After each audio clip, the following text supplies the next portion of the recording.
Alright.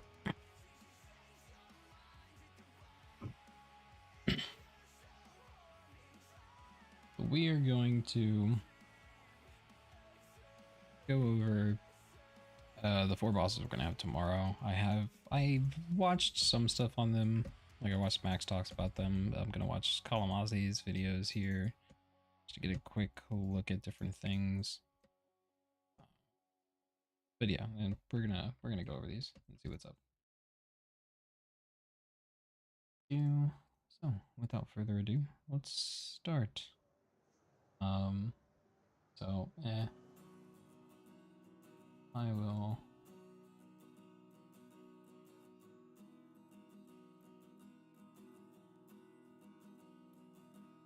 I'll unmute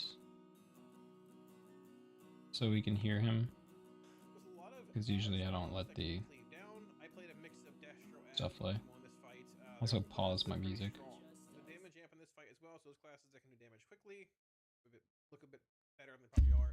Boomkin's very strong, Shadow's very strong. So this is the spread fight. Right, you have the collectors. But not an arcane mage fight, unfortunately. Not a mage fight really at all. Everything is spread. It's bandit all over again. Basically, the boss is going to spawn in 3 like pylons around the room. This is going to be 1. This is 2. There's 1 back here as well. These are shielded. 99% less damage over the course of the fight until the shields are brought down, which you kill them in the intermission. If you're a Destro Lock, they're good flashpoint targets. Very good. We'll see where that goes. But the boss is casting Invoke Collector. He turns this one on over here, and it's going to be shielded and spawn these like little discs. Just dodge them. Just damage, right? So what's going to happen here, players are going to be periodically debuffed, like these right here, and they're going to spawn these little arcane manifestations under their feet. We have brought them in the melee for the most part, and once they spawn, you want to kill them. These can be gripped. As far as I'm aware, on Mythic, you can't bring those ads into the boss. What spawns them?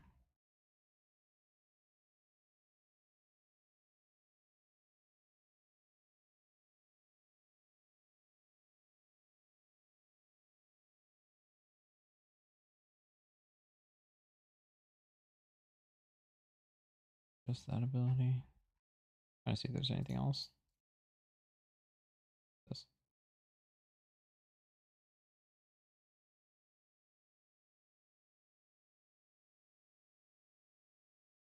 Move towards the collector.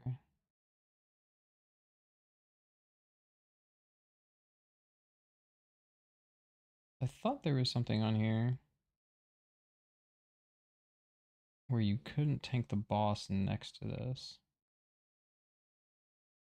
Collector draws energy from several players, inflicting damage, and spawns manifestations.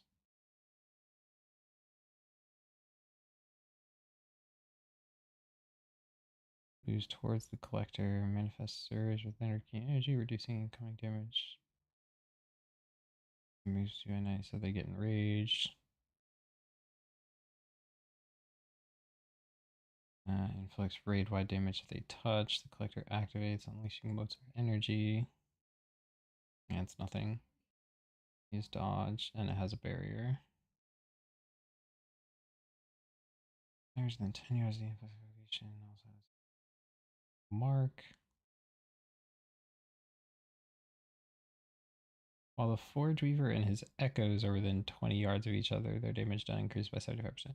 This says his echoes. Okay, so maybe that's what I got wrong. So these are the arcane echoes that are spawned by arcane obliteration. Okay, so that's different. Gotcha. So not the manifestations. In case you didn't know that, they can be gripped, stunned, ringed, whatever. CC'd, right? If they hit the forge, they explode for like 7 million damage. So yeah, you'll just CC them under boss. So it's this one, this group soak, which is going to spawn echoes, which cannot be near the boss. Do you have to have a certain number of people in this? 14 million arcane damage to all players. The damage is reduced by the number of players within 10 yards of the impact. Okay, yeah, so you would just have to have people in it or else you all die. Players within 10 yards get a mark.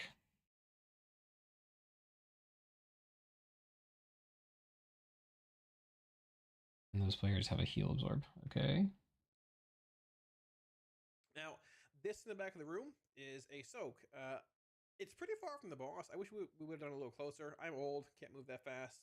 Also, this wasn't my soak to clarify either, but it's a split soak. You assign groups to soak the damage, split it, and the person that gets it will spawn a larger ad out of them. There it is. Start cleaving this down. So you can get big cleave on this, cleave on the boss.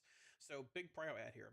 Kill the echo, obviously. High prio on the little manifestations that spawn in. The player debuffs as well, because if they hit a forge, they're probably going to wipe or at least take a lot of raid damage, right? This is a very heavy cleave-based encounter. He spawns second collector in here as well. I'm going to get a drink. I can't talk. Dodge more orbs here. And with 2 collectors active, he's going to spawn 2 different sets of manifestations. So you can look at it like being this set essentially is from this one activated already. We're going to have 1 set spawn in here.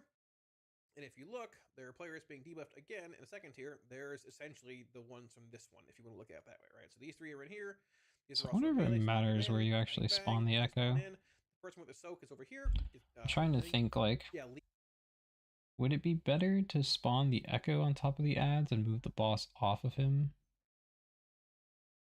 Or leave the boss on top of the smallies and let like melee meat grinder happen there, and then your ranged multi-dollars just hit this. We're gonna soak that possibly as well. I think that's probably how it'll turn out. I'm too lazy. It's all right. It's okay. No big deal. But this spawns in. Try to go for it. You just said no big deal, and that killed preheat and like 50% of the raid stuff. Good job, Kalamazi. It might have actually got knocked into us, but either way, I don't think it spawns a manifestation. Oh, a player was soaking that they had it. That's what happened. Yeah, a player actually had their soak and didn't know. Yeah, I think here, and then went to soak it with the thing. I think possibly. Oh, he rescued him out, I believe. I mean, I don't even know. It doesn't matter. Point being, it spawns the echo in. I'm gonna cleave this down. You can see the manifestation being pulled over. Now, I believe they tried to go to the pylon that like spawned that set. You can see these 3 all moving in that direction versus not going over here. If it went here, it would have had a much lesser path. Don't know if they're going to change that. Might just be, hey, putting the echo down, doing all that. Araz is going to spawn in their last pylon here with the invoke collector, and we're going to have essentially 9 manifestation ads spawning in when you get those debuffs coming in, right? So here comes the disc. Dodge disc from 1, from 2. I think the third one should shoot disc momentarily as well. Maybe it doesn't. That's okay. Didn't really notice. Doesn't really matter either way. This is a random debuff. Just run out of it. Just area of denial. No big deal. So we're going to have these spawning in now. There's your first set. You AoE these down. Second set should be coming in right now. I have a debuff, so we run into melee here. Spawn those in. Bang. Here comes. It's gonna be a really good frost mage fight because of the ads. Here comes 7, 8, probably. and 9 spawning in. Visually, this fight's really cool. You can see, obviously, it's super sick, right? A lot of like arcane void-esque energy flying around, really cool. We're gonna kill all of these, and then once we do, the boss should be entering their intermission very quickly, which they will take the shields down on these pylons, and you'll be tasked with killing them. So we get knocked here. We ended up splitting the raid to kill. Okay, so shields break during intermission. Is that still true? Different on Mythic. So these just move faster, I guess. I don't know what causes them to get this buff or if it needs to be like dispelled or something.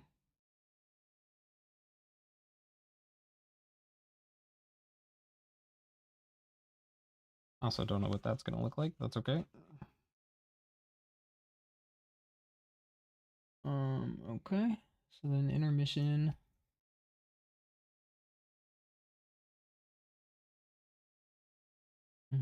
Damage, Manaforge becomes unstable, causing interrupted destinations, you don't stand and stuff. Collector emits an energy beam, hitting players in the area, does damage upon reaching full energy. Collector channels into the Manaforge, so you have to kill them before they reach full energy. The destroyed collector causes a breach, inflicting 10 million arcane damage every 3 seconds to players. Okay.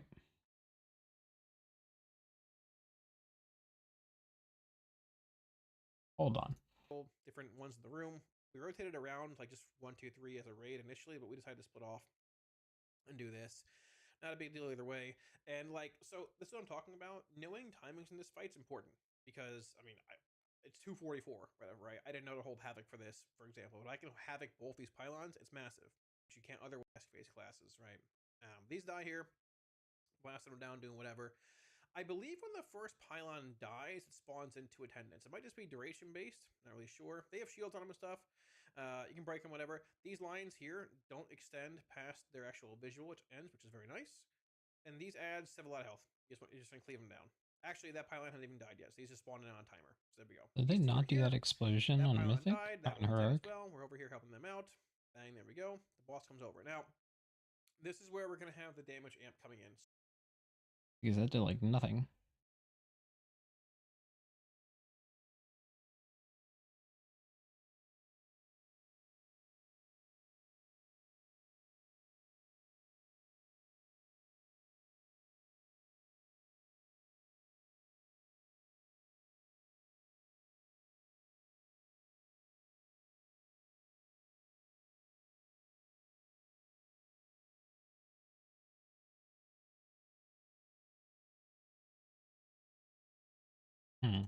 Okay. Soon in the fight as well. So we're gonna have attendance being over here, whatever. He's sacking some mana into the forge here, and we're gonna have a timer pop for the damage amp in a second, I believe. Which should be coming up right about now. I think it happens right about now. Yeah, there you go. It is a 12-second damage amp once this middle pylon thing sort of like pops here in a sense. Big dam can come in. At Unsurprisingly, 318. looking very good. There's that. But yeah. So honestly, past this point, it's like sort of rinse and repeat. I believe there's a threshold the boss pushes at into phase 2. I'm not sure exactly where it was. We can probably find it here. But he's going to invoke a collector again. I believe there's random ones. I don't think it empowers them any set rotation. Just chooses one and does it. It might be left or right and then back. It's like second or third. I don't know. But yeah, same thing. Same thing here. More things spawning in melee. Boss is up 30 already. Didn't seem like it was overtuned too much damage wise. About a 4-ish minute fight so far. Okay, These 3 that's ads die. pretty easy. With Dark Terminus. So you're going to keep... He might even activate the back pylon here. I'm not really sure. 25% phase shift. He knocks you back. The pylons are all juiced here, as you can see.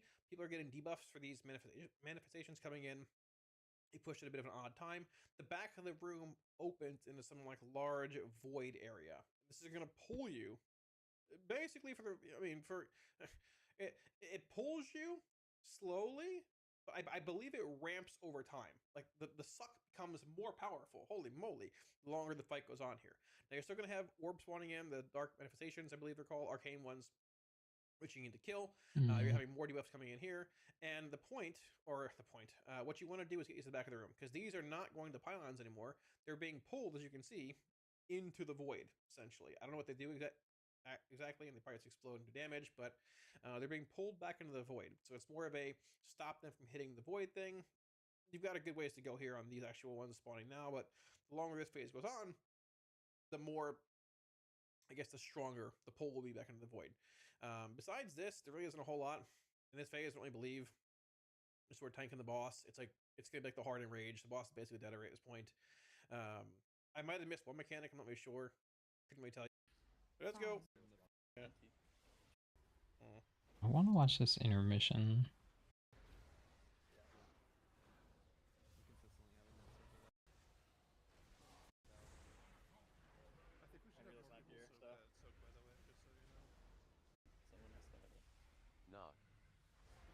Held Havoc for this actually. It's just a timing.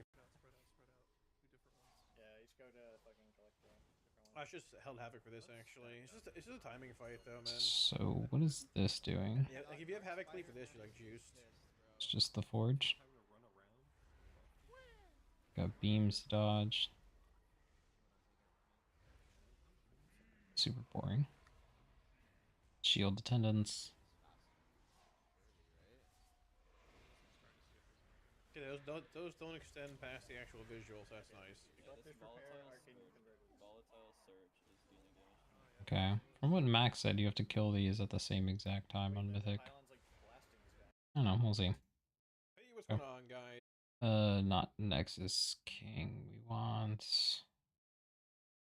It's Soul Hunters, huh? Soul Hunters is second. Let's see.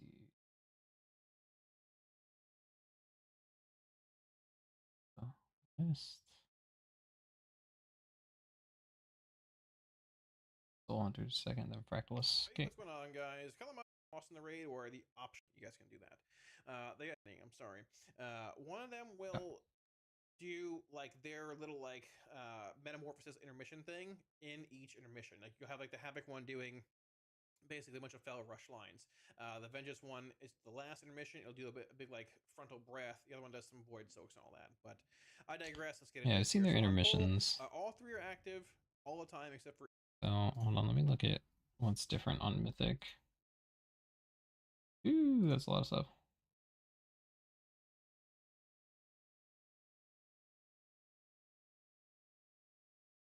Okay, that's fun.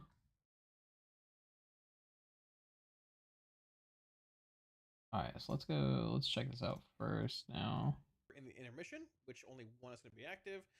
There's a handful of things that go out here. So this first thing here, there's going to be these like little blue soaks here. You can soak these, no big deal. Soak goes up, be good to go. There is a lot of like void-esque themed abilities It's here. a long These time for players that have soak to debuffs go coming off. out. Actually, Okay. let me back that up a bit here so we can see that a bit more. These right here. So if you soak these, you get a debuff. I believe is how this works. This debuff comes out, and this can help clear the large blue pools that spawn on the ground, which we'll see spawning in a minute here. There's also these green souls spawn in here. You see this where we have for this says remaining souls. There's 2. Just soak them. You can walk into them, soak them. It's a dot. Doesn't really do much, I don't think, past then.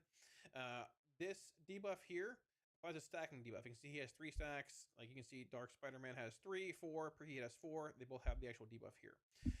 So they're going to basically use that to soak the large blue pools when they spawn on the I ground. remember right, So you when could they do, just we'll see in a dispel minute this here. debuff and it jumps to range you don't have it. If you dispel this, it jumps to another player. So if it gets too high stack wise, you can just dispel it, say, hey, whatever, pass to somebody else, good to go. There's that. Yeah, so it's some area of denial here. This comes out, dodge the blue stuff. It spawns these larger pools here. I fucking love these visuals. You have these like random fell rush lines coming out from them. A lot of like just ground denial. Dodge the green lines on the floor. Like these, dodge these, no big deal. Dodge this. You're going to have these large blue pools spawning in here as well. These are going to be, I believe, the pools the debuff needs to clear. So, yep, there we go. So we can see him moving into this. This is Mavie. He's moving into this, and the pool is soaked up. There's that. He still has the actual ability here, not dispelled yet. Second pool soaked, third pool soaked, and there you go. Okay, so you just walk into it. Next ability Easy. here is cast by Bloodwrath. It's the Hunt, another cool Demon Hunter ability. Getting This in the is the soak line, huh? Split soak damage here. You hop in that, bang, good to go. People try and split soak this. I believe it's how that worked there for the most part. AMZ comes out in the end there. The unnerfed version of AMZ, very cool. Then we have Souls coming up here. So AMZ comes out in the end there. The Okay, so the hunt is now on multiple targets and they're inflicted with weakened prey. Any players struck along the path of the hunt increase their damage taken, of course, by 500% for 10 seconds. So you can't be in 2 of them. 77 million damage. Reduced, like, how much was split?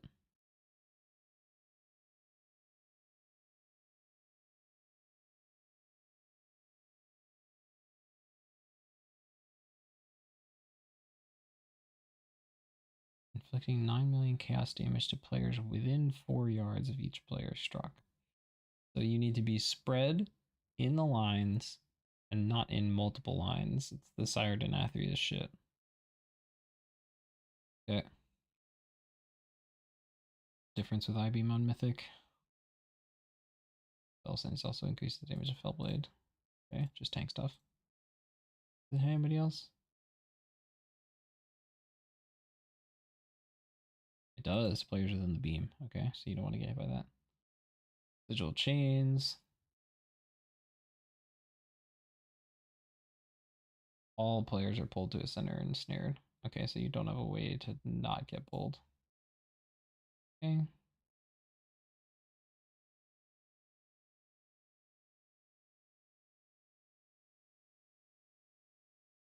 I assume each one of them has a mythic version. Oh, is it just Soul Tether on all of them?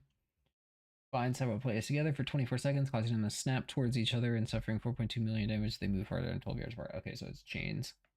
That's just chains. Okay. During each intermission. That's going to be a bitch. Nerf version of AMZ, very cool. Then we have Souls coming up here. So again, you can see the actual debuff, if we back up a minute here as well, was dispelled. Preheat had 10 stacks, so does Dark should be soaked here. Big defensive on him, 10 dispels, and it should hop to somebody else. Yeah, it hopped to the healer there when someone else got dispelled. It hopped to somebody else. Yeah, it hopped to This is the soul that he goes soaks. Yeah, right there. Bam. And then somebody gets on. Okay, cool. More in there, but either way, if you dispel it, it juggles around. Good to go. There is that. More area of denial coming in here. Just dodge stuff, more green lines, more pools to soak. And honestly, this is pretty much the fight in phase 1.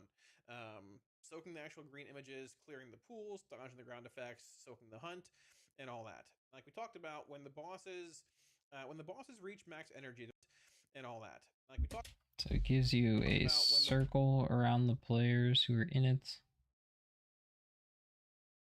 You're gonna want this to like clearing the pools, dodging the ground fight in phase 1. What does this boss move?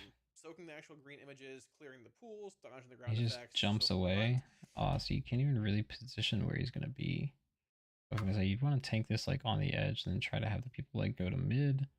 You can spread in between the lines to get enough distance, but he just kind of jumps. Like we talked about, when the bosses reach max energy, they're going to cast Metamorphosis, which we'll skip ahead a bit here to try and find. You can see their energy bar right about there. Here we go. They're going to cast Metamorphosis. They all turn into big demon hunters. Very cool. Like my old part of my class I stole from me. They're going to jump away. Now, 2 of the 3 jump away. 1 stays here. The ones that jump away, they're just like sort of floating in the air. Like they're just sort of chilling up there. You can still dot these things. You can still dot them. So resource gem, whatever. You can hit them. There's that. This boss here casts Collapsing Star. You just soak the blue orbs coming in. Basically it. While being tethered to somebody else. A dot, that's okay. Really it. It's about a half-minute intermission, give or take. So they're not going to have that. We need to do it. There's a star. You just soak that for each 5-second dot. Half their intermission is done. So they're not going to have that blue intermission again. Pretty much it for the most part. And their intermission is done. So they're not going to have that blue intermission again anymore. Once you're back in this phase, honestly, it's pretty much rinse and repeat again. Pat has this debuff there. He's not soaking. I don't know why, but that's okay. Don't worry about it. You don't need to. I-beam is being cast. Not soaking. I don't know why, but that's okay. That I-beam? Holy shit. I-beam is being cast. Not soaking. I don't know. So it just pushes back the tank as well. It's pretty much rinse and repeat again. Pat has this debuff there. He's not soaking. I don't know why, but that's okay. Don't worry about it. What a mechanic. Holy shit. I-beam is being cast. Oh, that's crazy. People like swinging it around and hitting people randomly there. But I-beam's cast. There are like random spirit bombs as well.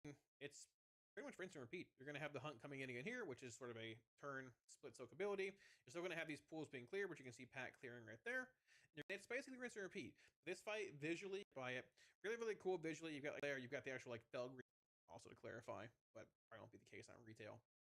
Try and find the next intermission, which we do see right about here. This is going to be like the get your soaks done beforehand. This is fire rack lines. You can get multiples back to back. They actually hurt a good bit. It's about 30% of your health. It's fire rack lines. Don't try and swing the beam around. Just if you get a beam, you can dodge in a better manner. Walk along your beam, not moving it around. Don't swing that thing around. You know, like you got out the shower a minute ago. Just walk back, walk forwards. But you can get multiples back to back. So light defensives. Walk back, walk forwards. So it's not actually targeted like from your player, it's targeted from the image behind you. So it's blaze lines mixed with like Kaiveza dashes. So you can rotate it around a position, but you can't just like move forward and have the line move with you like blaze lines on Farak and Gallywix worked. So it's not exactly the same. So light defensives, health pots if need be work here. That's basically which is a little bit more annoying, but anyways, whatever. Boss's ability, which we really don't for the most part here. She does a big, it's like a tank, it's like a huge frontal basically. You gotta dodge it. She jumps around like from here. It's the vengeance one. She jumps from like one area to the next. It's a huge frontal cone. It's like fell devastation basically, which you have to dodge. Knocks the raid back, does damage. Just dodge. You're good to go. That's basically it. I'll put this kill also after this one. Give me. Okay. I'll take. That's a cool fight. Enjoyable. Fractalus. Guys, Kalamazi here. It's going to be our raid test after it in its actual video. So if you want, let me rephrase that. The wall will always spawn in front of the crystal based on where you are in the room if you have the debuff. and I'll play it a bit here. It goes like wall debuffs, and then clear debuffs, right? So I'll try and show a bit here. So these players with the circle over their head have the actual like wall debuff. I forgot what it's called, but it's fine. So they're going to move out here, and they're going to place a wall, drop their debuff, whatever, in front of one of the crystals here, right? It's going to place a wall, and I'll show you here. These beams from the crystals don't want to reach the boss. You don't want that. They're not now, obviously, but the more you place walls and things, which we'll see hopefully in a minute here. See how they're right here. He's right here. Wall, bang, walls come out. The crystal is elongated when there's a wall in front of it, chains the beam longer here. You don't want this beam to reach the boss. Now you're gonna get one wall set, two wall set, and then you're gonna eventually get a debuff that clears walls, right? On certain players. You don't want to place a total of 6 walls in front of these crystals, because if there are 6 walls, number 6 is the one that basically makes the beam reach the boss and you die. So you're trying to spread the wall drops out enough to fill the room semi-evenly while leaving an open space for people in the raid or a bit of free area to move around in here. Why do you need an open space? Clears the wall, right? So we have one wall set out here. We're going to see a second set coming up momentarily, which we'll get to right about a minute here. Also, you'll notice in a minute here, Boomkin is busted. So yeah, we're getting another set here. This is going to spawn over here behind the raid frames. I don't know. Yeah, there's some over there too. So a good example here. Yep, so perfect. Turn my camera. So we have 3 walls here. 1, 2, 3. See, the beam here is longer than this beam. It has no walls. If we went 4, 5, and 6, the beam would be reaching the boss, and that would kill us. We don't want to do that. So we basically know that this next mechanic coming out is going to clear some of the walls, right? So players that get the mechanic need to move preferably in front of the walls to have the markers to have more walls, right? So now it's sort of hard to tell them apart. If you have a orb over your head, that drops a wall. If you have a line like that right there, like that, the arrow over your head here too, it's like a little line behind your character that comes out. This is the actual wall clear debuff, like right here. This is going to be clearing a wall. So they're moving over here to clear these out. Now, I believe it is each individual player's line will clear 1 wall segments. I believe. Let me see the line. Wall. So they're moving over here to clear these out. Now, okay, it's like Sikran targeting. Each individual looks player's like. line will clear 1 wall segments. I believe. This is very similar to Sikran strategy overall, or fight flow, where you have like 2 sets of drops and then 1 set of clear. Like it's exactly how Sikran worked, and the icon targeting for the clear is just like the icon targeting for the clear on Sikran, which was decimate. Little arrow above your head. Buggy or a little weird, like positioning wise, was a bit funky, but that's how you sort of manage the walls. Now you're not getting, you basically get, I think you get 1, 2, 3, 4, I think you get like 9 or 10 walls, like across the 2 sets of walls you get, but you don't get an equal number of clears for the next set, I believe. So that's like your sort of it's the same as Sikran.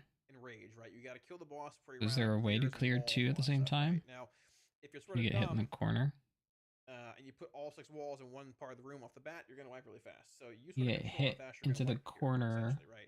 Like this is gonna clear. So Mugsy jails. Does it break 2 walls? Which we did break. I think we broke all 3 there. Yes, we broke 2. There were 3 players there. I'm not sure if it's buggy or whatever. Maybe there's a limit how many you can break. I don't know. Either way, broke some walls with those lines, and that's it. Besides that, he does some big ability here. A lot of like smaller air of denial, some larger debuffs come out, which you spread out for here.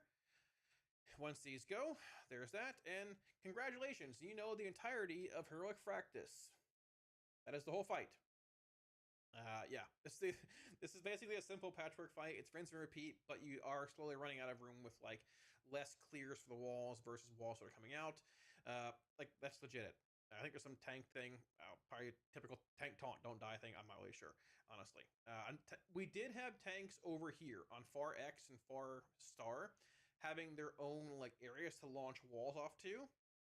I believe he said tried to immune the actual, like he bubbled the wall and still put a wall down, I believe, but I can't totally confirm that. If you want logs down below, maybe you can find it, but I mean, it's basically, I believe. God damn it, he turned right when he did it. Confirm that. If you want logs down below, maybe you can find it, but I mean, that's basically it. But I broke can't 1. Well, he bubbled the wall. And 3 people went this way. But I can't totally confirm that. If you want logs down below, maybe you can find it. But I mean, that's basically it. If you get this debuff, just run far. Run far away. That's it. It doesn't matter if you cleave the crystals, it'll make a difference. Run far. There's that. And that's the boss, pretty much. There's not much else to it. It is a patchwork, single target HPS, DPS check. And you can see the longer we go on here, like the longer, or there's more and more walls stacked up, right? So we're going to have next debuffs here. I get a wall as well. So I'm heading over Are here. the walls line I of sight? choose, I assume they are. Tank wall here, actually. It doesn't really matter a whole lot. I can put a wall here or here, but like this has less walls. Maybe if you bad roll something or whatever, it's better to have, you know, even distribution, right? Regardless of where you are, the wall is going to spawn basically, you know, in front of the crystal. Even if I'm standing like way back here behind the crystal itself, it'll still spawn in front of the crystal. It'll still come out and spawn there. It'll also still knock you back. Also, these walls are LOS. Forgot to mention that. They're LOS. So, heads up. I drop here. They are LOS. There's that. This beam does hurt. Don't stand in it. The beam hurts? I'm done. Okay. Mechanical success. And there they are clearing with their lines as well. That'll actually clear the walls out. Interesting. And there you go. One other thing worth noting is you can actually get, there's a weird overlap here, which I might even get soon. This boss is going to die soon anyways. It might have been the previous pull. Yeah, so this one here, these are walls coming out. You can get, like, so like, I went back 10 seconds, right? This is the actual wall clear mechanic with the little line behind you and the arrow over your head, right? So like, walls are cleared. You can get a wall clear mechanic right into a wall mechanic. Yeah, see, they're already out, right? And if you're not aware of it, I believe there's a certain like overlap where they can like actually literally overlap. You can get both mechanics at the same time essentially, so you have to be careful of that and pay attention. All right, I'm putting in one. I think it's just that's literally the fight. The boss dies and thread out pretty well here. Okay, so what are the mythic differences? Civil fight, patchworks in the sludge fist section. Awesome, love it. Hopefully it's tuned well. Alright, so in Mythic, crystalline wall of void energy was explodes upon impact with a player affected by crystal encasement. The explosion launches Nexus shrapnel and applies crystal lacerations to all players.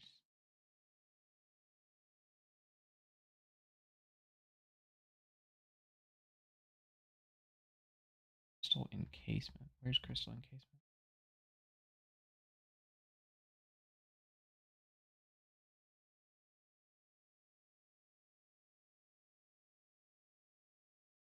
Am I missing something? Where's crystalline encasement? Crystal encasement. There you go. Shatter Shell. Fractalus begins crystallizing several players, inflicting damage every 1 second for 8 seconds. Upon expiration, the player is crystallized and rooted for 4 seconds. So he just targets players and roots them? On Heroic too?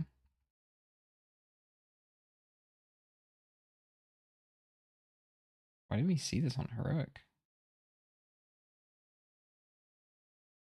I didn't see a root on there at all.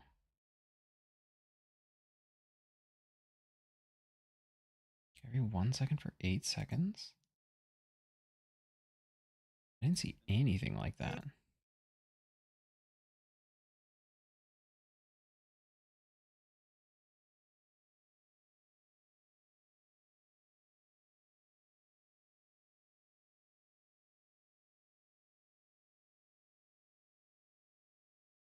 Like there's the knock. Those players aren't rooted. I haven't seen anybody be rooted on this fight. Is that mechanic just not happening?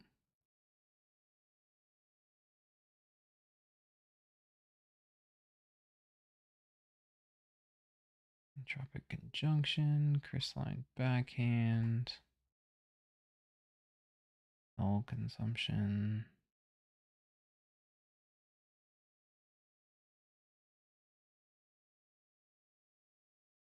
Entropic conjunction. That ability just wasn't cast, I guess. Look at the right boss, right? Yeah.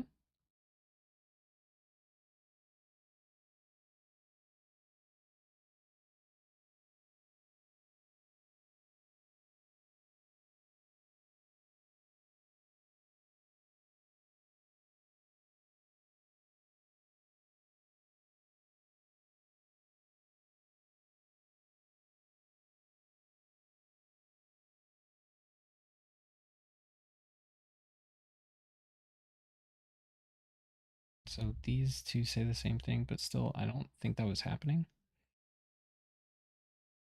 Razor sharp void crystals explode from the brittle nexus, inflicting 1,000,000 shadow damage every 1 second for 8 seconds to all players.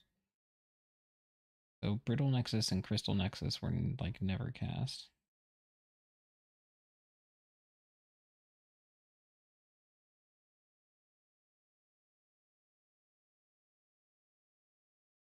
Oh, these were, oh, gotcha. These are the different wall colors when you break them.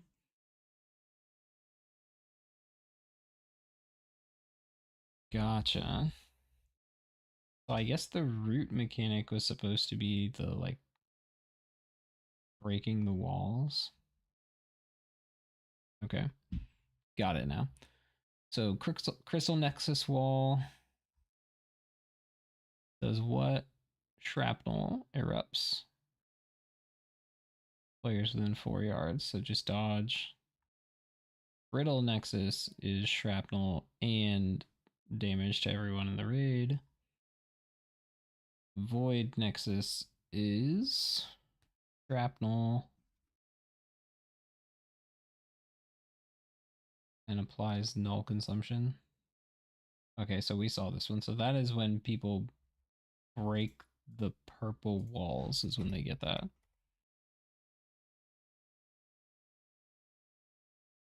So it should be after this. But which purple wall did they break? They break one over here and one there.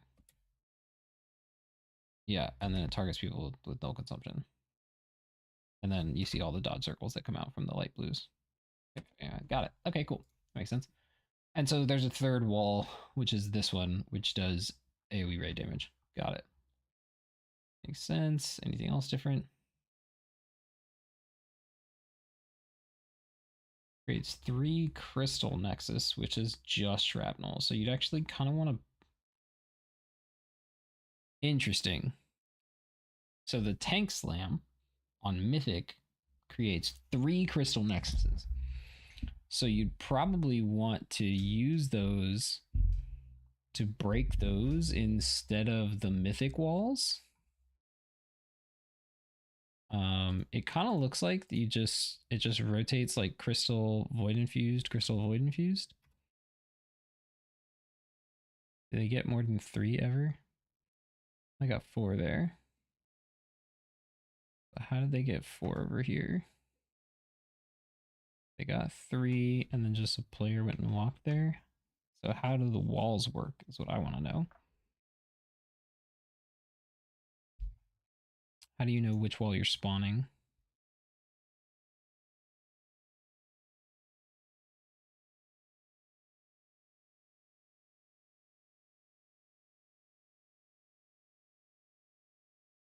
What's the ability that makes you spawn the wall? Nether prism. Not even in the dungeon journal?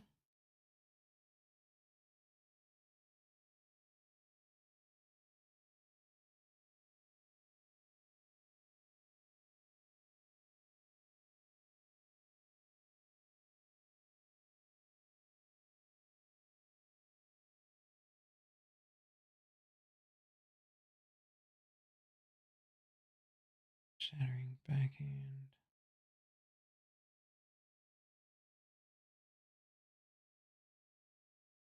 Entropic conjunction.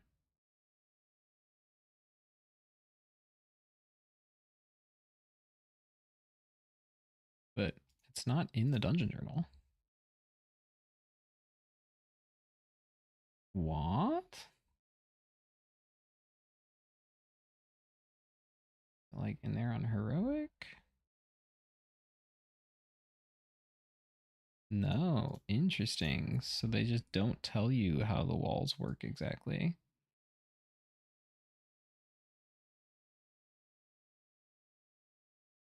It says he calls forth them, but he actually puts a dot on you that spawns them.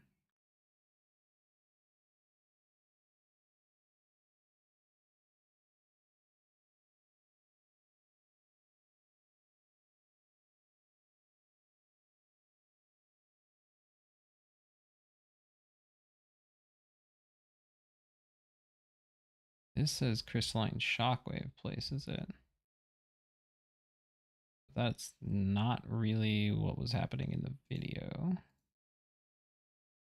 Maybe that's been changed. Cast shockwave slam, and then he casts entropic conjunction dots on people. Okay, interesting.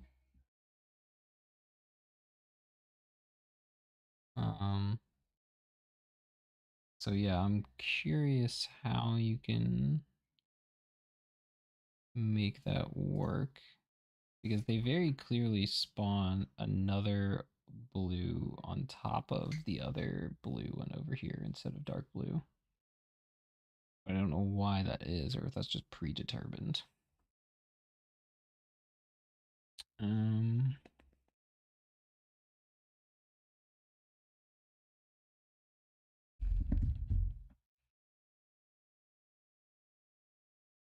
She would just stop doing damage and just like look at stuff.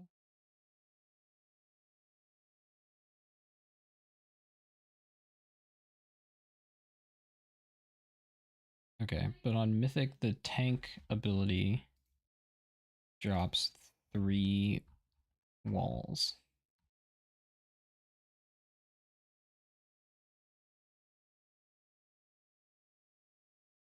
So you could actually use those to protect yourself against the Mythic walls. That'll be fun. So you would drop like a Mythic wall, and then you would have the tank put 3 crystalline nexus walls on top of the Mythic wall, and then you shatter all of those so that you're only getting crystal nexuses that you're breaking instead of like anything else. And then you would shatter some like void infused ones, because they'll just do null consumption, which isn't that bad. Wouldn't be bad.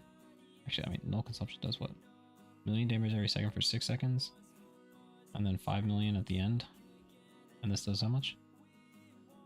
1,000,000 damage every 1 second for 8 seconds to all players, and it stacks. Yeah, so that's just way worse. So you would just break as many crystal necklaces as possible, and then some void infused ones. Okay. Interesting.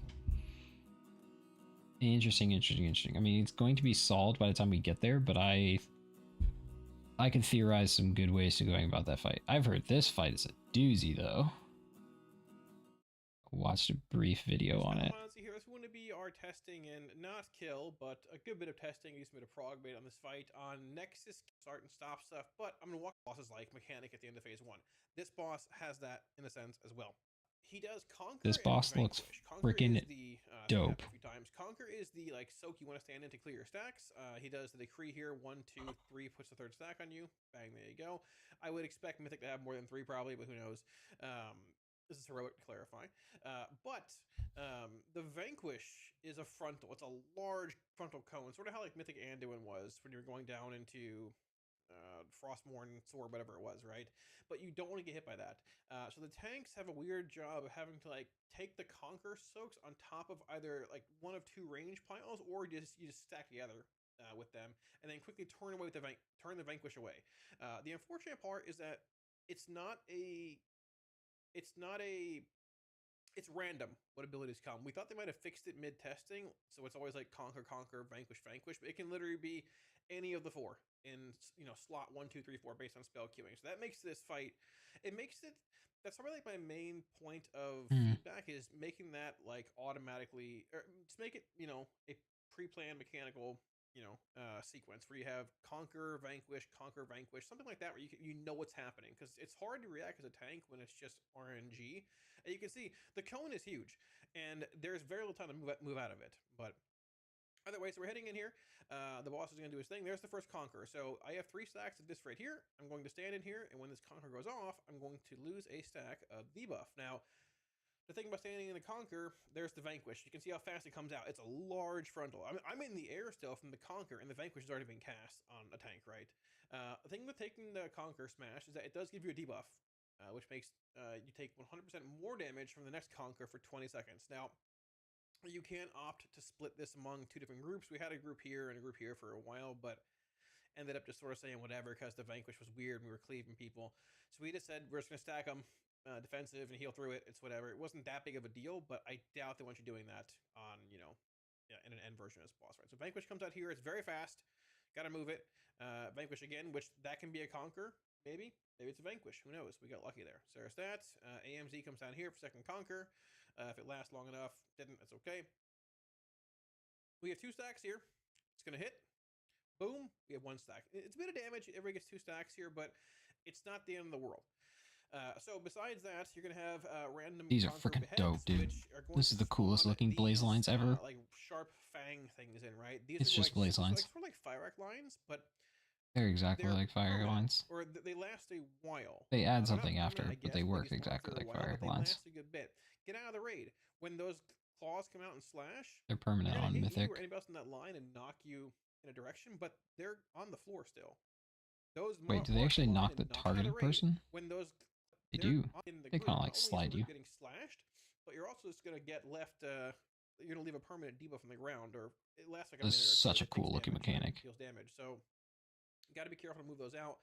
Not a lot of time to move them either, so be aware. Get out fast. You can see the actual like claws coming in here, which is pretty cool. There's that. Then I believe you can see he's dying sort of fast here as well. Probably doesn't have enough health, but that's that. He does a banishment here. I believe it's just a dot that goes on people. You have to heal through. I'm not totally sure. He's casting Command Besiege here as well. Bit of damage coming in. Here comes the other Conquer overlaps here. So we're going to have, there are 3 different Conquer Vanquish sets in phase 1. This is set 2. So you're going to have Conquer here. I'm clearing my last stacks. I'm clear technically. You're also, I think this might be the other Besiege mechanic here, but you're going to at times have these orbs coming to the raid here. Similar to One-Armed Bandit with like the flame tornadoes and things, right? So you have to make sure you're soaking your Conquerors, dodging the orbs coming through, clearing your debuff, and going from there. So we got lucky there with double Conquer. Then it goes Vanquish into Vanquish again. Barriers committed here as well. And we're cruising on through. Debuffs are all cleared here. I believe our Hunter has 1 stack, and our DH has 1 stack of the, gotta clear his debuff. That's okay. Not a big deal. More heads come out here. This is going to be a slash mechanic again. And once these go out, the first set and the last set clears as well. So more go out here, and they clear as well. So they last, I guess they last till the next set, give or take, is what it is. You're going to have Banishment coming in here, just that random heal through, I believe, debuff as well. And then you're going to have a Command Besiege coming in, which, yeah, so the actual dragons in the back of the room there are being activated. Here come those orbs. So the Besiege is actually sieging the raid, I guess, in a sense, with these, like, orbital bombs, right? So there's the last Conquer set here. Everybody clears the debuffs. We're good to go. If you don't clear these, if you leave this phase with a stack on you, whatever it's called, I think it's like oppression or something like that. Once the intermission finishes, which is happening soon, it's just Sired and Athreus. You'll be mind controlled. Yeah. Don't want that happening. So there's that. This is happening here. He invokes the oath, whatever. So a lot of damage in the raid here. So this is around the 2-minute mark. Some dragons are spawning in here. Or I guess the actual like visual edge is coming in. There's gonna be a knock here. And there's going to be these large circles that are coming here too whenever the actual dragon spawns in. This is like the Royal Void Wing that he uses over the course of this part of the fight, and then also empowers himself later on. So this spawns in. It's a 2-target cleave, I guess, setting here. These circles come out here. Once these go off, they knock you. So if you're on the very, very edge of the room, you'll be knocked a bit. You might be able to see it there a little bit as well. There are some weird overlaps at times with these other abilities happening, so you got to be careful there. Thought it knocked you. Maybe it doesn't. I think it did, but either way, there's that. A couple more mechanics. The slashes still happen here. You're obviously tanking the dragon here with its own little set of mechanics based on what you're doing. It's a tank breath. Just dodge the breath. Not a huge deal. The dragons around the room in this phase do replicate what this dragon does. So you can see, for example, like when the dragon's doing his breath. He said just dodge the breath, not a big deal. This is like a massive deal. About now, look at this. These rotate. Here, I think even like here and things. And supposedly in a random direction? Right, so shooting the beam across the room. If this rotates left, it just kills everyone. So gotta be aware of where you're standing. And these will also rotate based on the boss rotating a bit here as well. At least they did during testing, and they moved a bit. And that proved to be quite annoying later on. Could have just been me being stupid, but... So either way, right about here, the boss is at 40%, all that. We are beginning the, I guess, intermission around the 250-ish timestamp for us. He's rallying the Shadow Guard. So think back to Razagast. Very short phase 1. Left and right platform. It's not as bad, don't worry. You're going to have 2 platforms. Half the raid goes there, half the raid goes there. Head over to the sides, and you're going to blast his ads down.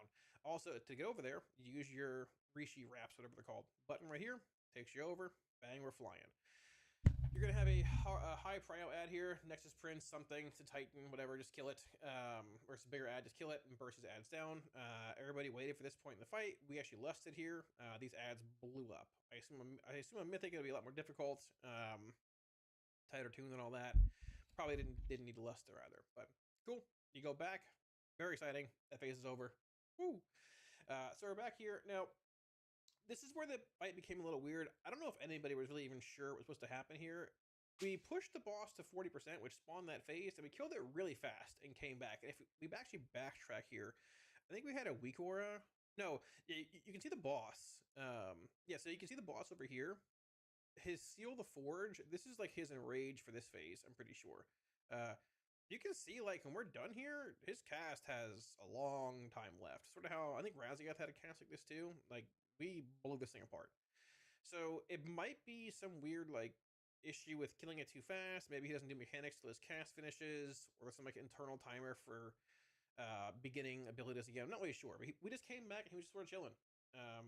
So we just started attacking again, and that was that. I think we thought it was even bugged here for a while, but either way, we'll know more, I guess, in later testing. So we chill here for a little bit, do some damage, give or take, and then there are a handful of mechanics from phase 1 here as well, but pretty soon, I think around 30%, I think 30% in the boss, I think roughly. It might be a little lower.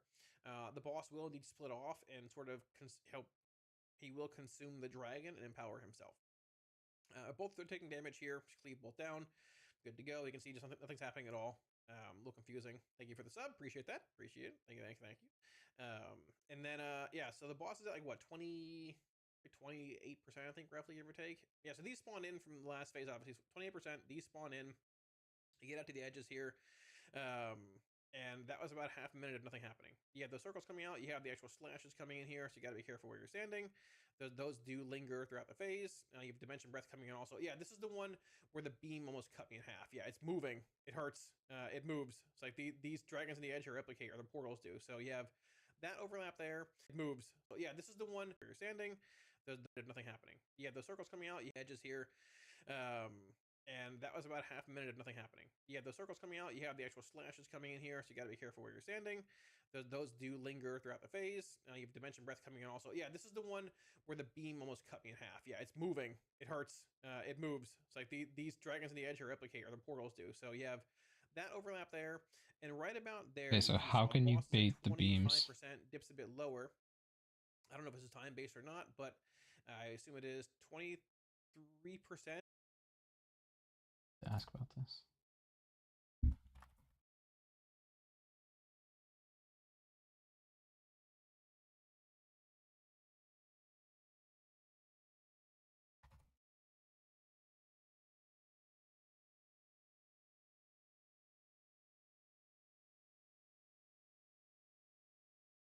There's got to be a way to bait that. Roughly, I'm asking away, on PTR testing Discord. So basically, the boss is going to jump away. He shields himself with, I think, Royal Decree is what it's called. He takes 6 99% seconds less damage. So you can still generate resources off him and such. And he'll begin to consume the dragon. He's like, yo, big dog, I'm sorry. I need your energy. I'm going to suck you up and kill you. So he's going to do this. King's Hunger. The dragon takes double damage. Oh, damage amp. Takes none. Dragon takes double. The damage amp lasts. It's like only a 6-second damage amp? That's like nothing. Begins now. Ooh, that's a long damage amp. Damage here, burst 433.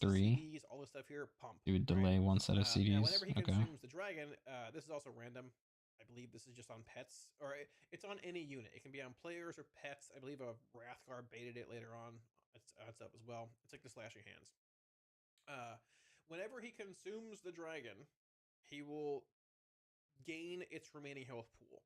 Now, the interesting thing here is that, I don't know if this is a bug or probably like a built-in threshold. When the dragon reached like 30%, it would just automatically consume the dragon. I assume it's because, I assume that's probably there to like just make it so you can't blow the dragon up and kill the boss at a super low health threshold. It would make sense, but it's a bit awkward. But I mean, it is what it is. Like, you'll see here, when we'll have like a long time of the damage amp left, but the boss is gonna push. So, this is already at what, 48%. This is at 28, I think, as well. But is what it is. If you have big damage here, crank. dodging these slashes, some pulsing damage in the raid. Just, you know, what can you do? This might be a good lust point too, depending on progression and where you're at and stuff as well. Yeah. This would almost certainly be a good you can lust see point. here, if I rewind a little bit, the boss, I mean, it's sitting at like what, 40? You did not get the full health of the We boss. might actually not beat this one here. But we beat It's it at half times. of the health boss. Yeah, we beat it at times actually. I feel, yeah, okay. So I think it's 40%. It stops at roughly. But yeah, it stops a little early. I think roughly, maybe. Either way, right around there, give or take. I could be Boss wrong only with that, gained but 26% there are times HP. it queued in an odd manner and just stopped early. Don't know. But is what it is. So you can see the boss consumes it. King's Hunger is over, and this begins essentially like the final phase. So this is like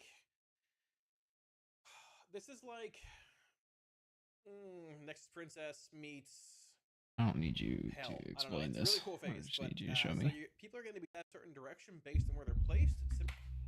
We're going to have 3, 4, 5, 6, 7 going out here, right? Now, they're going to like, you're going to be pulled in a certain direction based on where they're placed, similar to Nexus Princess, right? So we're placing these around the edge of the room, like in this circle, this like odd colored circle here, a bit discolored, right? And the goal here is to, like, you know, have them like push and pull and stick everybody to the middle of the room. If you're not getting the actual star, like the big, I think they call it an urchin or a sea urchin, whatever it is, you'll see. So these come out, they all pop, and barrier comes down. We get pulled in here. You can see there they are. They begin to rotate. Right now, it's not just the damage and the suck that happens here and all that. It's even more. They spawn these, and you have to dodge these. This is so cool. Basically, they're going to like spawn in rings, pulse, spawn in rings, pulse, and the rings move, dude. This is so cool. Kai'Veza meets Silken Court. Yep. This is gonna be so hard. Spawn in rings, pulse, and spawn in rings, pulse. If you touch one of these things, you die. I'm pretty sure. The big. But it looks so cool, dude. But the good thing about this is that I've noticed the actual edges of these beams here, or these rings, is not larger than it may seem. Like, it's really easy to see. This looks so cool. You can stand in like very tight spots and be okay.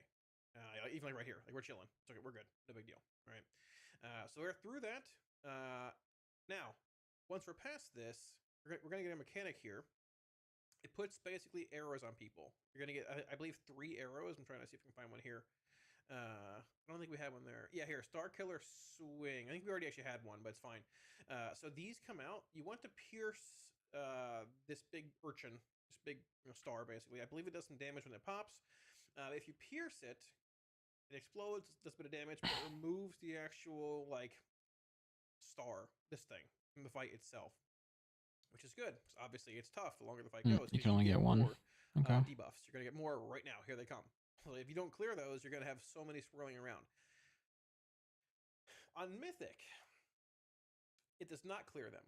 All it does is change the direction of the way this is spinning. So if this thing is spinning, let's say this way, and you hit it, and this thing hits this, not gonna explode. It's gonna stop from moving this way and start going this way. If any of these touch on Mythic, you wipe. And you can't break them, from what you understand. And also, you're getting 7 more right now. Yeah. It's going to be pretty insane.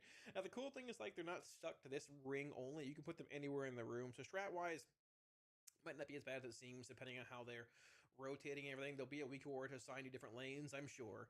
But either way, you know, pretty interesting. I don't know why the boss is shielded here.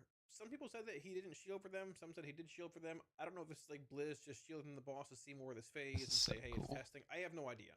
But he shielded for us here because the dragon despawned before the time ended, right? That's basically it. I got the buff there. Got knocked back into the room. Got pulled back in. Either way, it is what it is. That's basically it. I got the buff there. Got knocked back into the room. Got pulled back in the middle of the room. Similar to Kai'Veza, you can just sort of. This is just so cool. You can see dodging here is a wild ride depending where you're at.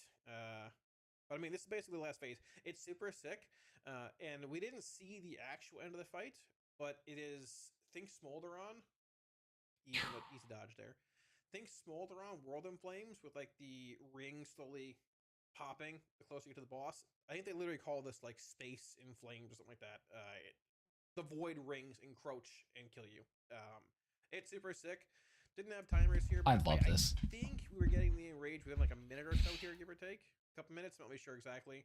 I think we were This is close to such a getting cool it. fight. We have even more. This is gonna be stars so than hard to do this is damage in the last 100%. phase. Like, this fight's gonna be As long as it's possible, keeping insanely melee uptime super cool visually. during the circle is gonna be so sick. Really Dude, fun this is fight gonna be to play just in general. such a fun optimization boss. I think the This boss is fight gonna be has a bit more so health on it. cool. Maybe some stop DPS checkpoints to be looked at, because stopping DPS is a bit unfortunate. Like, this on looks fights like this, so because it happens ideal with just, for like, me. it's designed that way, but either way, Especially like super the sick mythic fight. with them like having to We'll see make where them it change goes. If you direction wanna and watch stuff and more not details touching about each the other. happen, Like give where these thoughts exactly down you below, place them. all that. Thanks for watching. Potentially Yeah. if you can know ahead of time which way they're gonna move when you put them down. Like there's, oh man, there's just so many things to do. That seems so cool. I love the look of the fight. The aesthetic's amazing. The claws are awesome. The beams are great. The fucking expanding rings is so cool. P3 is gonna be just hell on earth for me as a raid leader, but as like a regular DPS player, it would be so fun. As a mage, it'd probably be the most fun shit ever. Blinking around everything. Because there's really no other limitation on where you're standing or what you're doing besides dodge everything. Which is just the best ever. Alright, fuck yeah. Is that the only mythic difference? It can't be, right? On last phase?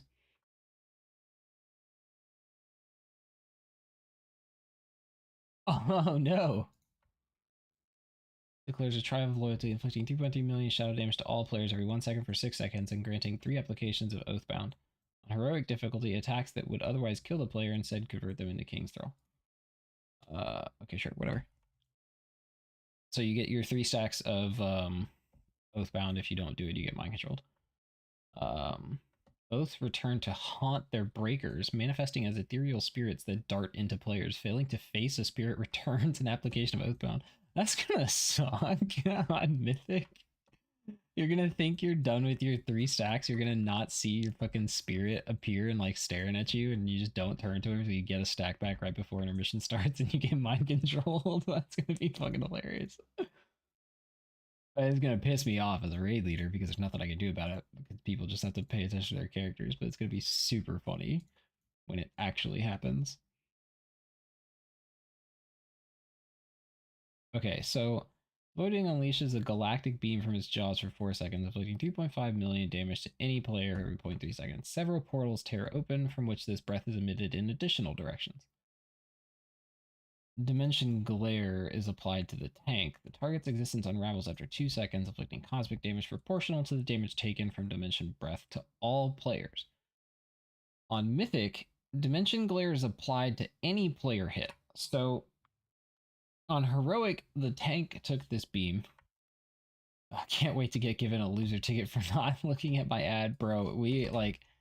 I should have been stockpiling those because there's gonna be some handouts on this next raid. Why are there so many freaking DHs in here? There's gonna be handouts on this next raid. It's gonna get crazy. But yeah, so the tank mechanic on heroic, which is that the tank gets hit by a beam, and then at the end of the beam, the raid takes damage equal to how much damage the tank took, basically. So they have to mitigate the damage. On mythic, that'll happen if anybody gets hit by any beam, which means you die if anyone gets hit by a beam. So there's a loser ticket handout. That's going to be painful as hell.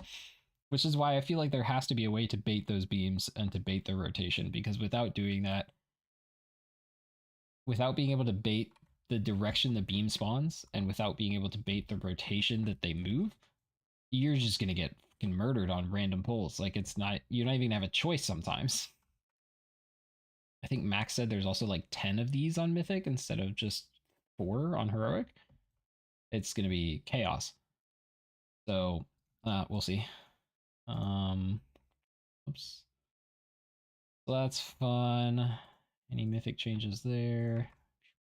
Oh, every single ad has a barrier. Gay, barrier, gay. Twilight Massacre. Takes aim at a player before dashing through them. 10 million shadow damage to any player in its path, inflicting significant damage to Twilight Barrier if struck. So, point the Reapers at the barriers. Got it. And they're immune to CC. Okay. Okay, makes sense. Makes sense. Makes sense.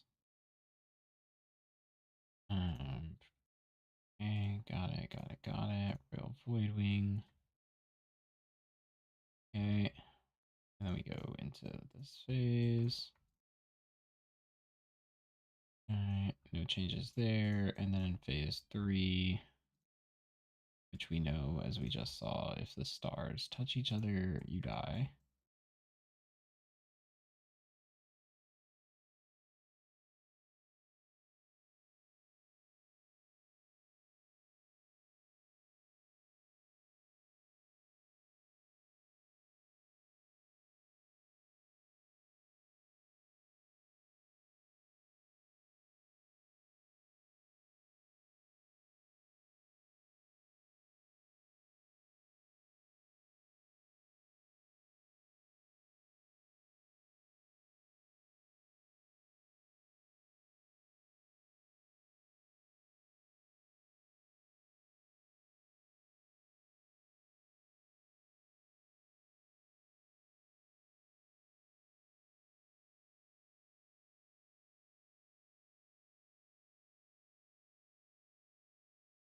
Was getting picked to drop a star private aura. Good question.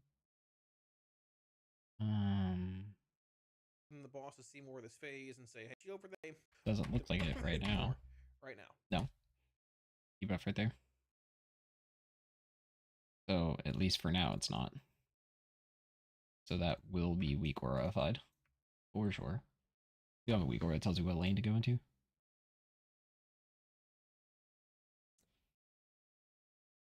Causes the Dark Star to reverse orbits. Yep.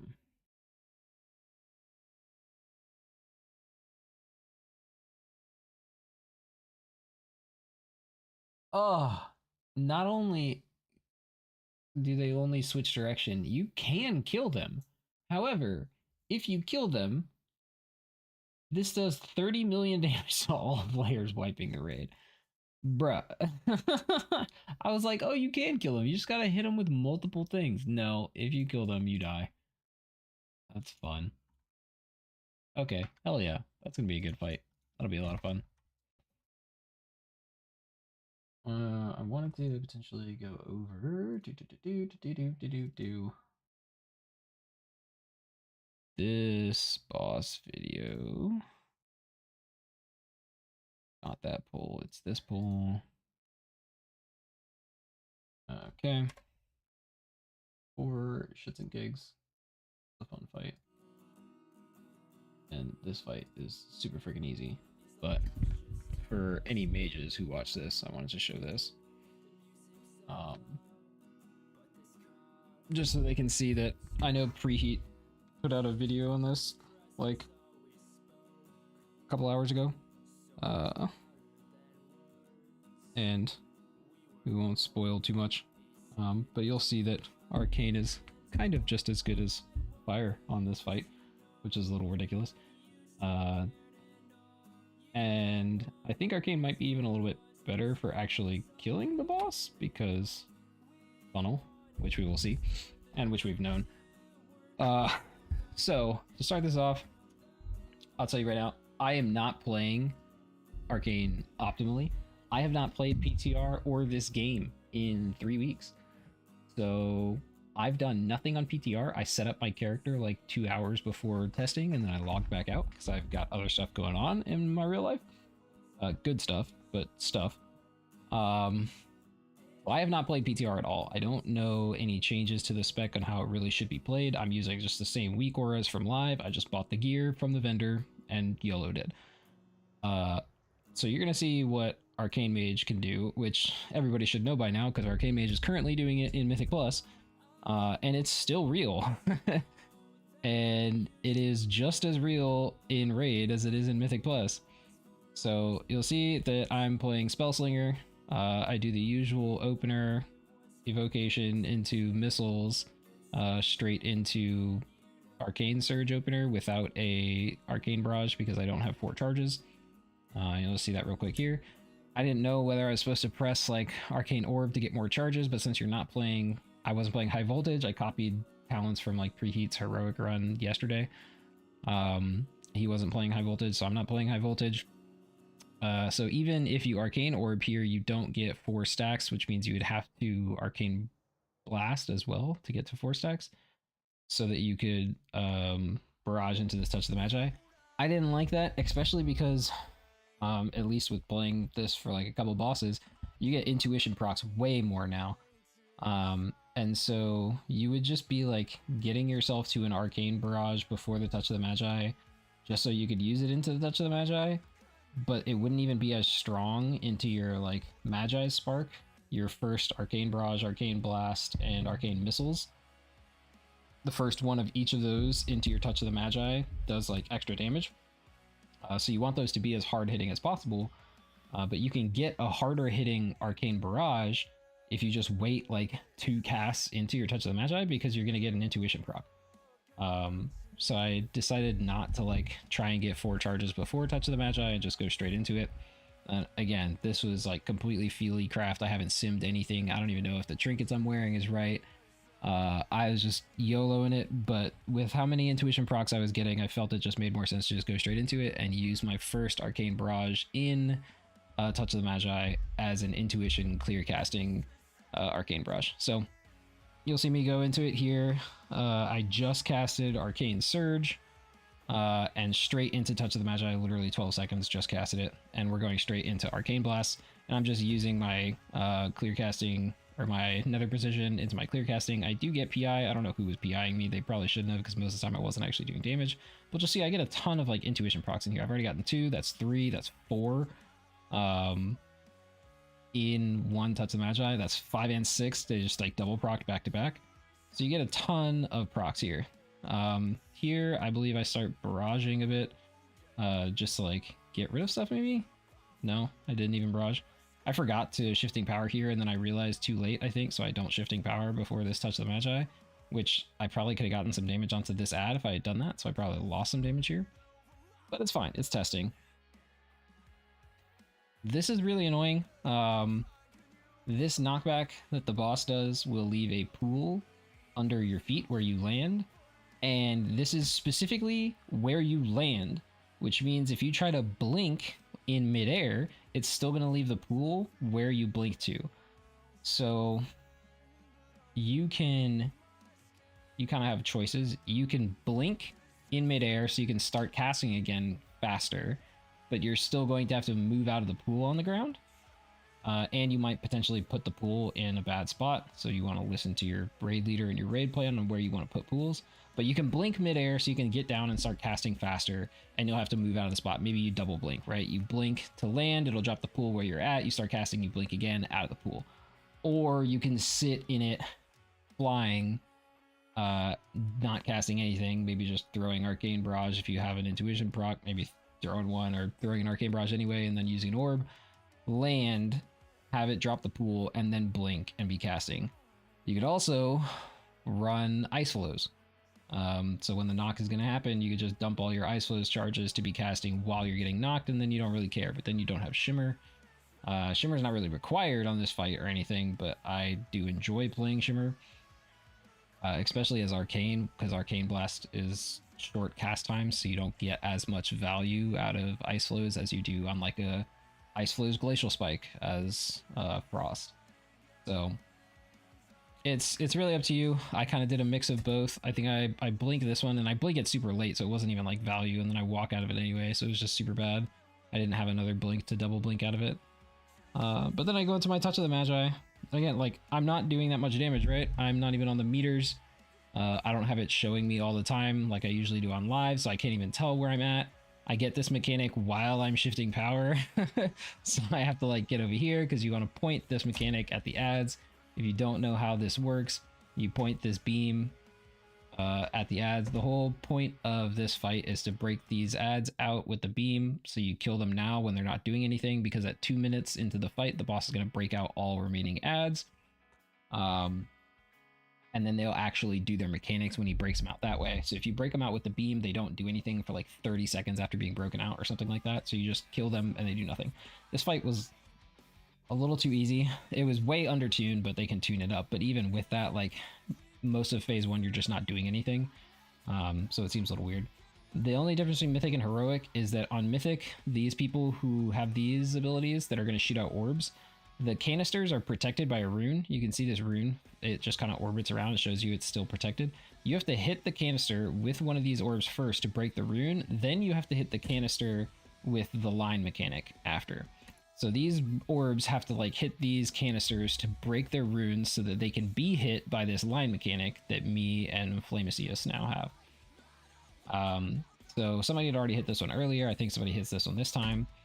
So we just get over here and get behind the canisters. Important to note, for if you want to know the mechanics of this fight, this beam mechanic, this isn't a real line. Do not like get this confused with an actual like line that when it fires fast and it disappears. What it is this is a targeted path of where the boss is going to shoot an orb. It is a orb. It moves similarly as slow as these orbs. So if you see how slow these orbs are moving, that's how slow this orb moves. There it is. This is the one he fired at this guy. You can't see mine because it's on the other side of this. This is just an orb, slow moving, that will go and hit whatever is in its path. A player, this canister, or nothing. If it hits nothing, this orb only goes about 20 yards and then it returns to the boss if it doesn't hit anything. So this is important. You don't have to be behind the canisters. We just were because we were just tanking the boss right next to it. So these ads could be in melee meat cleave when they get broken out. But you could be tanking the boss out here. And then you don't have to be behind the canisters. You can be in the path of the canister. But once the orb starts firing towards you, you just have to get out of the way so that the orb hits the canister. The boss also has to be close enough to the canister within, I think it's about 20 yards. Because if it's too far, the orb will go out. It won't reach the canister and then it'll come back in. You just wasted it. You only get 6 total orbs to fire to break out ads before all ads get broken out. There's 12 ads in the room, so at best you can break out 6 and kill them before intermission, where you have to fight all the other 6 when they actually do mechanics. Somebody's gonna have this boss solved, most likely. And again, it was super undertuned, so it was hard to really tell what was actually important. There's 3 types of ads. Mages cast, so maybe you want to break out as many mages as you can so you can kill them before you have to deal with interrupts. Like one of the other ads does a targeted attack on a player that also splashes AoE damage on everybody else near them, and I don't even know what the other ad does. But yeah, back to mage things. So eye shifting power, I blink over here, get my ad thing out, and nothing really happens here. This is actually a key point though, so you have to remember timings for Arcane Mage. Arcane Mage is all about timings. You want to use your CDs as fast as possible, on time, as much as possible. However, you have to understand the timing flow of the fight to know when you want to use your CDs. So there's actually probably an optimization that you could do on this fight, which we've seen many times in the past, which is that Arcane Mage will mini burn on pull. I didn't do that this time, but I'm effectively going to force the same thing to happen here. Because the ads are going to spawn at 2 minutes. That's like a hard thing. The boss just nukes open all of the ads at 2 minutes, and then they're all basically going to run to you and group up. You want to be blasting that. Arcane Mage is very important to be blasting that, not for pad, even though it's going to pad, but because Arcane gets insane funnel onto its primary target from hitting multi-targets. So, and you'll see it when I show you the logs after of what I mean for this. So again, I didn't do this perfectly optimally. You'd probably want to mini burn on pull. You can see that we didn't lust on pull this time because we were just dicking around because we knew this boss was super easy. So we're just gonna lust on the first ad set. But you're going to want to mini burn on pull. If you have a 2-minute trinket, you probably send it on pull. I actually sent it a little late, so you'll see again, not optimized. I don't get it in time. But normally what you would do here, since I big burned on pull, is you would big burn here. But I'm not going to do that because I'm going to get my CDs up at about 118 because that's 90 seconds minus the 12 seconds for shifting power. So I'm going to get my CDs up and I'm just going to send a mini burn basically as fast as I can so that I can get another mini burn in while like before I need my big burn. So I delayed it a little bit. It could have been a little bit faster and it would have been more efficient. One thing that is happening is this explosion is happening, which does the knockback, which drops your pool. Also, if you get knocked off the edge, you will just like die instantly, so don't do that. And you'll see me like blasting into this again. Like I am nowhere on the meters. I'm doing no damage right now, right? And that's fine because I know what's going to happen soon. I get this mechanic. I was going to go in here to break shields, but I see there's already people in here. So I don't even worry about it. Like they're going to break the ones we need. We can only break 2 of these anyways with the beams, so it doesn't matter if I break the other 4. There was no penalty for not breaking ads from their runes before you go into intermission. Maybe there will be on live, but that'd be really annoying because the rune's really big and there's ads over here. So trying to like hit those with orbs would mean people have to run super far. That'd be super dumb, but whatever. So you spawn these ads at about 145. Again, I have like no damage for this really. I'm just barraging, just doing whatever. I am making sure that I have at least 1 orb going into this next thing. I think I don't use any of these because there's no point. Boom, all the ads spawn. 158 on the details meter. It's 2 minutes exactly on the fight pull timer. My details meter is just behind because I hit the boss late. So I immediately go into evocation here. You'll see my trinket still has 6 seconds left, so that's not optimal. If I had used it like immediately on pull, this would be so much better, but whatever. We lust, I pop pot, everything else. I'll try to use my trinket as soon as possible. Arcane Surge, even Touch of the Magi was a little bit delayed from the Arcane Surge. It's fine, it's whatever. So I did barrage there. So now what I'm thinking about here for Arcane is, I know everything isn't clumped yet. I don't know if I do it well here, but I was thinking about it, is I don't want to proc my Magi Spark explosion until everything is grouped up. Magi Spark is going to explode once you hit the boss with 1 of each of your 3 abilities inside Touch of the Magi, which means you can delay it as much as you want by just not using the 3rd ability. So that's Arcane Barrage, Arcane Blast, and Arcane Missiles. So since I opened Touch of the Magi with Arcane Barrage, I've already used that. So I can use as many Arcane Barrages as I want now, and that's not going to affect Magi Spark. I've already got that one in. I use Arcane Blast here because I have another precision. So now I've used Arcane Barrage and Arcane Blast. I don't know if I... Okay, so I just go straight into the missiles. So this wasn't perfectly optimal because these ads weren't in yet. It probably would have just been better to just spam a couple barrages to let these get in here. But I just send it anyway, and my Magi Spark's going to explode, do some damage. And after this, you are just rocketing off barrages. So you get all of your funnel damage from barrage. You want to dump as many barrages as you can with Nether Precision up. And just dumping barrages, dumping your Arcane Orbs. You're going to get Arcane Orb CDR from Spellfrost Teachings. It no longer procs Arcane Orbs. It just gives you CDR on your Arcane Orb. So you're going to want to get Arcane Orb on CD. Look, I'm even having trouble getting it on CD because Orb Barrage is procking so much and giving me so many procs. I haven't even used Arcane Barrage yet, and Touch of the Magi just ended. And now I'm using my my Arcane Orb. So, just looking at that one more time, if you notice there while I was talking, the damage meters looked a lot different after this, right? Arcane Mage's power is entirely in its CDs and using its CDs effectively, and Arcane Mage gets a massive amount of damage from having at least 5 targets up, and you get a ton of damage into your main target.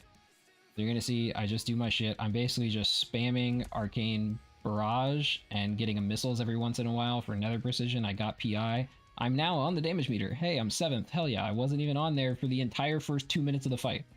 Wasn't even on the top. Now I'm just spamming barrages, even when I have no charges. If I have an intuition proc, spamming. Touch of the Magi explodes. I'm at the top of the meters. That is the power of Arcane Barrage, or Arcane Mage's Burst. Everybody should know that by now. That's how it is on live right now. There's nothing really different than that. Arcane Mage funnel is absolutely insane. You can see the things that Arcane Mages do in like last phase of Mugsy in Execute if you lust during Arcane Mage CDs below 35%. The damage they do is literally like double other classes. The first time I played Arcane Mage on that fight, I did like as much damage as 3 of our other DPS in the last phase on Mugsy. It's the same thing here, but when executed properly, it's not just pad is the thing. So like other people might just be padding on these ads. You'll see what I mean at the end of this fight, that it's not just pad when we look at the logs. So I'm now at the top of the meters at about 8 mil DPS. One thing to note on this fight, you have to be very careful. So you're blasting here, you're blasting all these ads down, Touch of the Magi's ending, right? You're getting all your stuff in. I didn't even get PI'd well into my Touch of the Magi, so that was, I mean, again, suboptimal for damage, but none of it really matters. This is over. I should shifting power now because the boss is going to do this knockback. Once he's started this knockback, probably not worth it to even start casting shifting power. I messed this up a couple of times on testing because you'll get knocked during shifting power and it'll fuck you up. So I see this. I know that I just don't want a shifting power till after this knock now, so I just don't, and then I hit it, and then we're good. I accidentally canceled it early, actually, because I was just being dumb, because it's testing and suboptimal shit is happening, and that's fine. And then I'm going into Touch of the Magi here. And again, my shifting power timings are weird on this pole because I didn't even shifting power like on pole like I'm supposed to. So, but you know, none of it matters. As long as you have your big burst CDs for the 2-minute burns, basically.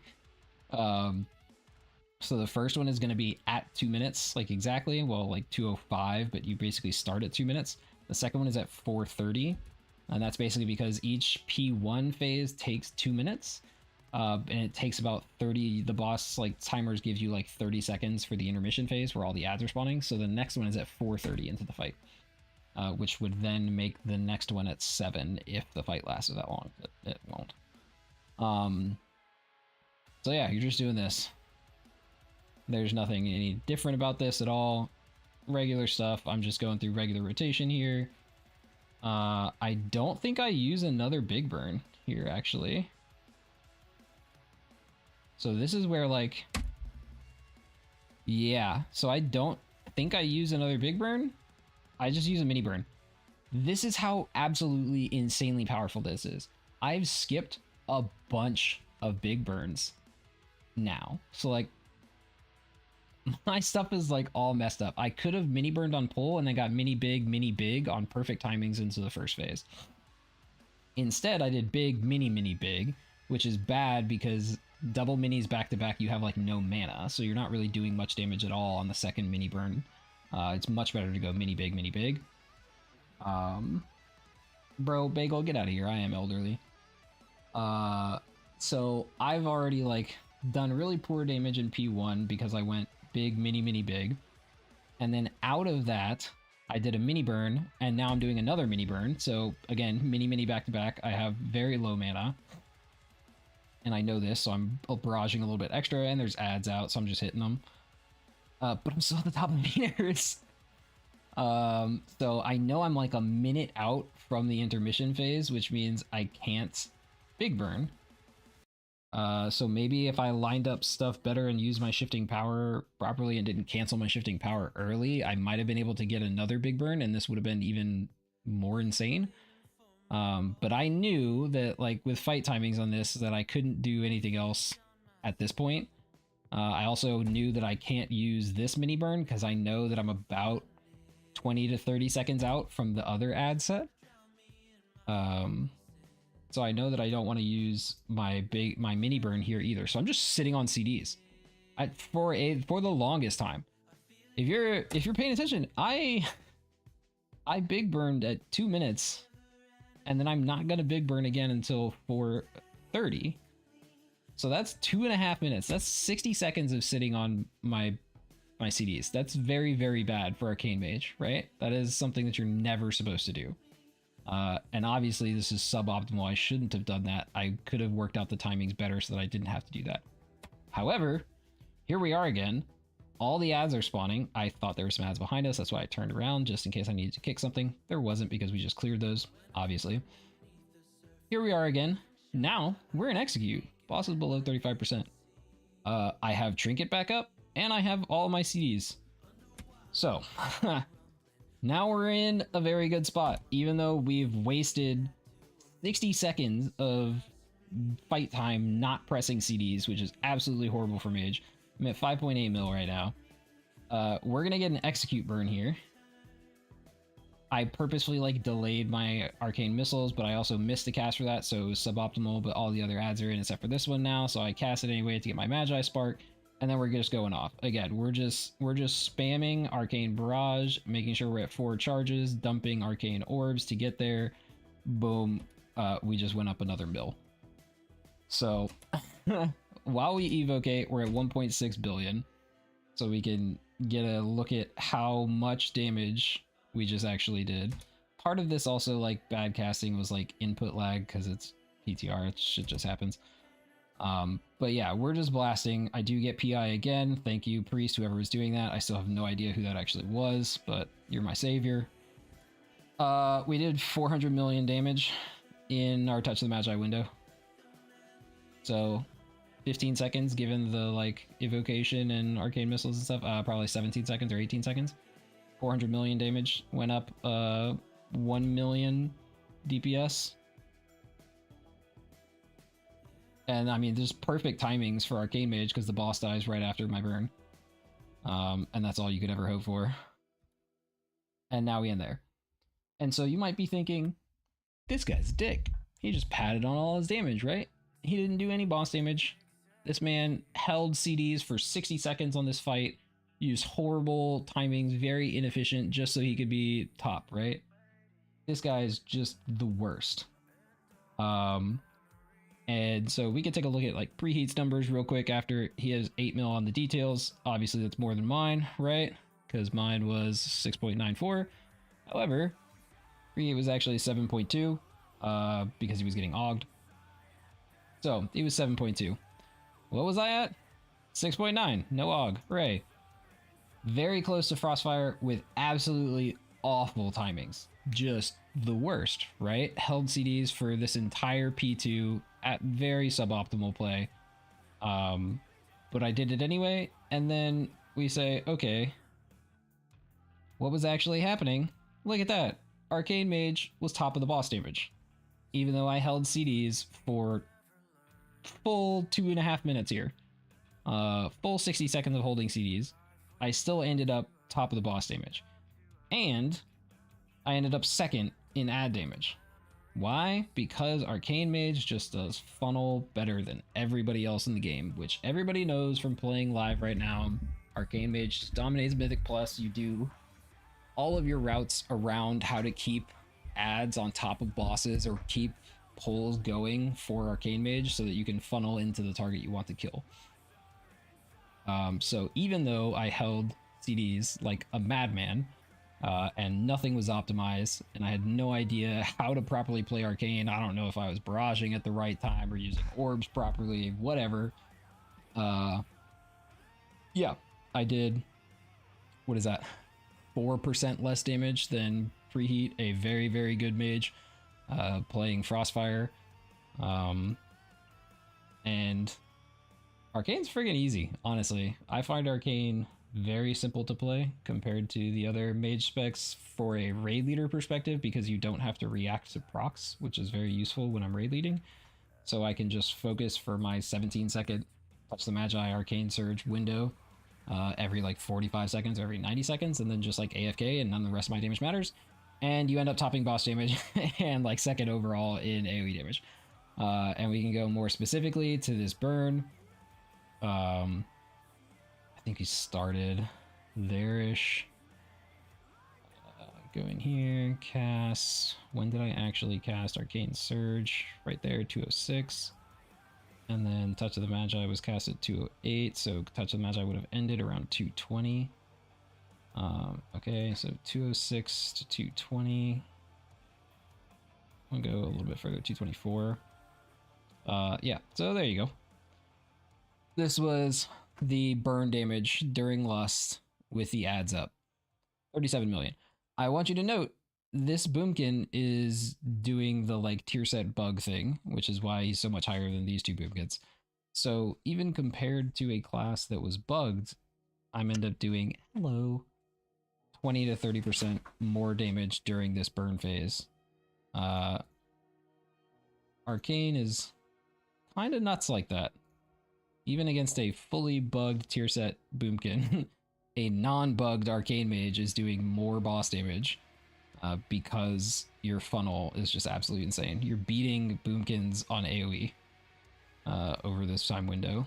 And since the ads are only up for that time window, they're not constant, it just makes it a perfect Arcane Mage fight as long as you can fit the timings to the fight. So, I think this fight's going to be pretty dang good for Arcane Mage, as I've shown here. With completely suboptimal timings, I'm still able to do massive damage to both the boss and the ads. I think that's the important part. Where other specs might do more overall damage, they might do more damage to the ads. I don't think any of them are going to do more damage to the boss unless tuning changes, right, as PTR. But just Arcane's profile is obviously very, very good for a situation like this where you only have 6 ads during that burn phase instead of like 15 ads. If it was 15 ads, this would be a different story, but 6 ads is 1 higher than Arcane's max target limit. So you're like in a golden spot. So yeah, I know Preheat put out a video about how insane Frostfire is. It is very good. He did more damage than me. He did about 300k more. But don't sleep on Arcane. This was a super suboptimal pull. Winged it. First time playing PTR was today. And still within like 300k, within 3% of Frostfire on one of the best mages in the world. I would take that any day. So, yeah. Just note, Arcane good. Also, on the first boss, if shield damage matters, I don't know how to look at it on here. Do I have it still? I do have it still here. Beautiful. If shield damage matters, Arcane also good on the first boss. Timings work out pretty well to just burn the shields during intermission. It is a first boss, so it may not matter. However, people tend to sleep on the early bosses, especially in like the first week, where it still is very important to be very efficient and potentially try and get one of those mythic kills in. So it is good to try and optimize for the early bosses, even though they will be trivialized very quickly. So anything you can do to help your team kill the fights faster or better is good. During this intermission phase, when the boss is shielded, you're taking, I think, ramping damage. And everybody's having to dodge shit, so getting out of there faster. It's very similar to Tindril intermission. After you fly to him, he's landed, he's got the shield. So doing shield damage, very good thing. Arcane's timings work out pretty well to do that as well. Yeah. That's my soapbox. I'll probably cut that up, post a video. It'll get like 5 views, even though Preheat got like 5,000 or whatever. That's life. Yeah, and I am done for tonight. We went over the bosses. If you wanted to go look at those, just check out earlier in the stream. I will be back tomorrow for the full raid testing. Thanks for watching, everyone. Also, Bagel, you're already